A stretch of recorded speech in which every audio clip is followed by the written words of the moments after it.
আল্লাহ রাব্বুল আলামিন যখন দুনিয়া সৃষ্টি করলেন, এই দুনিয়া জমিন পানির ভিতরে আপনার ভাসতেছে লড়ালড়ি করে।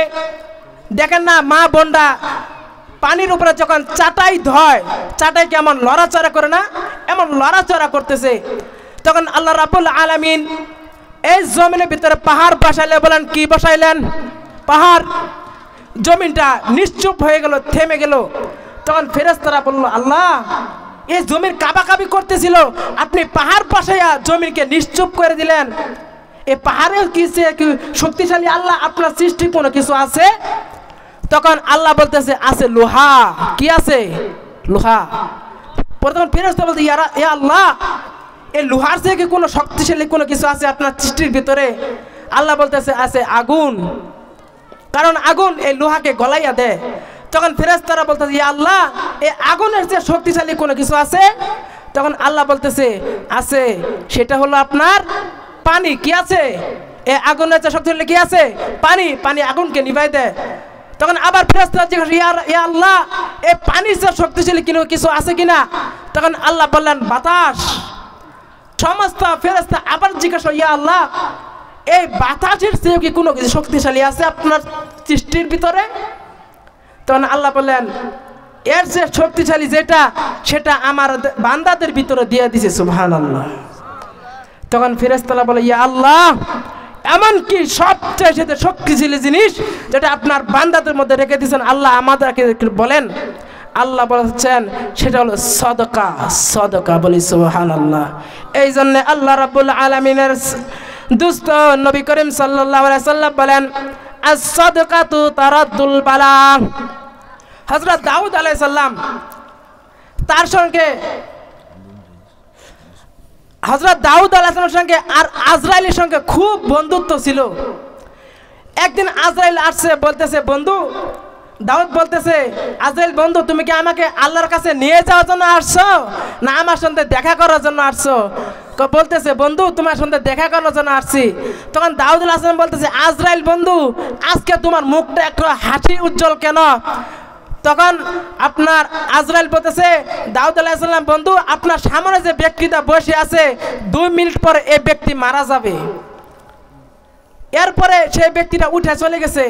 পরের দিন আজরাইল আবার দাউদ আলাইহিস সালাম কাছে আসছে, বলছে বন্ধু আচ্ছা কি আমাকে নেওয়ার জন্য আসছো না আমার সাথে দেখা করার জন্য আসছো? তখন আজরাইল বলতেছে বন্ধু তোমার সঙ্গে দেখা করার জন্য আসছি। তখন দাউদ আলাইহিস সালাম বলতেছে আজরাইল কালকে যে বললা যে এই ব্যক্তির আমার সামনে বসে রয়েছে সে মারা যাবে, সে তো মারা জানে, আজকেও বেঁচে রইল কিভাবে? তখন আজরাইল বলতেছে বন্ধু আমি তো আল্লাহর কাছে এই কথা জিজ্ঞাসা করছিলাম। সুবহানাল্লাহ। তখন আজরাইল বলে আল্লাহ বলল ওই যে ব্যক্তি তার 2 মিনিট পরে মরার কথা ছিল, সে যখন বাইরেছে এক ভিক্ষুক আয়া বলতেছে আমাকে কিছু দান করো। তার পকেটে 6টা স্বর্ণ মুদ্রা ছিল, সে 6টা স্বর্ণ মুদ্রা আল্লাহর রাস্তায় দান করে দিছে। তখন ভিক্ষুক দোয়া করে বলতেছে আল্লাহ তোমার হায়াতের ভিতরে বরকত দান করে। সুবহানাল্লাহ। তখন আল্লাহ বলল আজরাইল তুমি জানো না আল্লাহর রাস্তায় 1 টাকা দান করলে পাওয়া যায় 10। সে যেহেতু সে 6 দিরহাম দান করেছে আর আল্লাহ আর ভিক্ষুক বলেছে তোমার আল্লাহ তাআলা হায়াতের ভিতরে বরকত দান করুক, অতএব আমি আল্লাহ তার আরো 60 বছরের জিন্দেগি বাড়াই দিয়েছি। সুবহানাল্লাহ। আল্লাহ রাব্বুল আলামিন যখন দুনিয়া সৃষ্টি করলেন, এই দুনিয়া জমিন পানির ভিতরে আপনার ভাসতেছে লড়ালড়ি করে। দেখেন না মা বোনরা পানির উপরে যখন চাটাই ধয়, চাটাই কেমন লড়াচড়া করে না, এমন লড়াচড়া করতেছে। তখন আল্লাহ রাব্বুল আলামিন এই জমিনের ভিতরে পাহাড় বসাইলে, বলেন কি বসাইলেন? পাহাড়। জমিনটা নিশ্চুপ হয়ে গেল, থেমে গেল। তখন ফেরেশতারা বলল আল্লাহ এই জমির কাবাকাবি করতেছিল, আপনি পাহাড় বসাইয়া জমিনকে নিশ্চুপ করে দিলেন। এই পাহাড়ের কি শক্তিশালী আল্লাহ, আপনার সৃষ্টি কোনো কিছু আছে? তখন আল্লাহ বলতেছে আছে লোহা। কি আছে? লোহা। তখন ফেরেশতা বলতে, ইয়া আল্লাহ এই লোহার থেকে কোনো শক্তিশালী কোনো কিছু আছে আপনার সৃষ্টির ভিতরে? আল্লাহ বলতেছে আছে আগুন, কারণ আগুন এই লোহাকে গলাইয়া দেয়। তখন ফেরেশতারা বলতেছে ইয়া আল্লাহ এই আগুনের যে শক্তিশালী কোনো কিছু আছে? তখন আল্লাহ বলতেছে আছে, সেটা হলো আপনার পানি। কি আছে? এই আগুনের যে শক্তিশালী কি আছে? পানি। পানি আগুনকে নিভাই দেয়। তখন আবার ফেরেশতারা জিজ্ঞাসা, ইয়া আল্লাহ, এই পানির যে শক্তিশালী কিছু আছে কিনা? তখন আল্লাহ বললেন বাতাস। সমস্ত ফেরেশতা আবার জিজ্ঞাসা, ইয়া আল্লাহ, এই বাতাসের চেয়েও কি কোনো কিছু শক্তিশালী আছে আপনার সৃষ্টির ভিতরে? তখন আল্লাহ বললেন, এর যে শক্তিশালী যেটা, সেটা আমার বান্দাদের ভিতরে দিয়ে দিয়েছে। সুবহানাল্লাহ।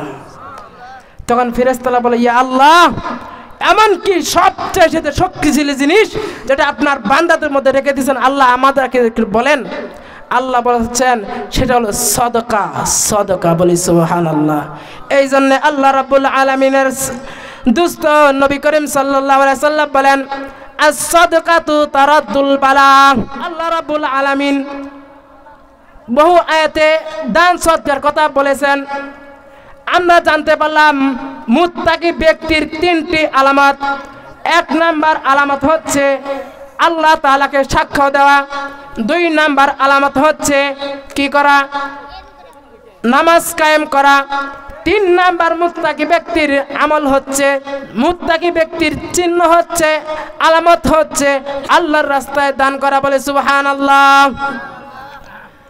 কিয়ামতের দিন যখন মানুষের সামনে আমল নামাকে দেওয়া হবে, মানুষ বলবে, আল্লাহ, এই আমল নামা মনে হয় আমার না, ভুল করিয়া ফেরেশতারা আমার আমল নামায় দিয়ে দিছে। আল্লাহ বলবো, ফেরেশতারা তো ভুল করার কথা না।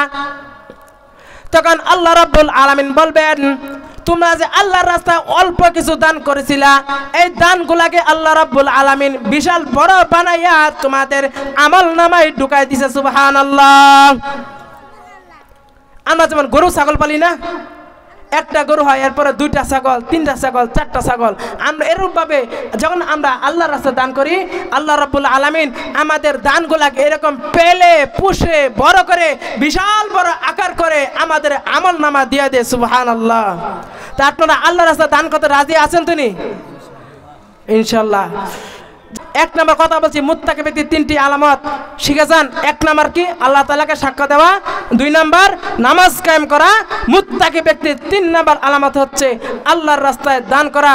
আল্লাহ রাব্বুল আলামিন যেন আমি যে অগোছালো কথা বললাম, এই কথার উপরে সর্বপ্রথম আমাকে, এরপরে আপনাদেরকে আমল করার জন্য তৌফিক দান বলি আমিন। দাওয়ানা আলহামদুলিল্লাহি রাব্বিল আলামিন। আসসালামু আলাইকুম ওয়া রাহমাতুল্লাহি ওয়া বারাকাতুহু।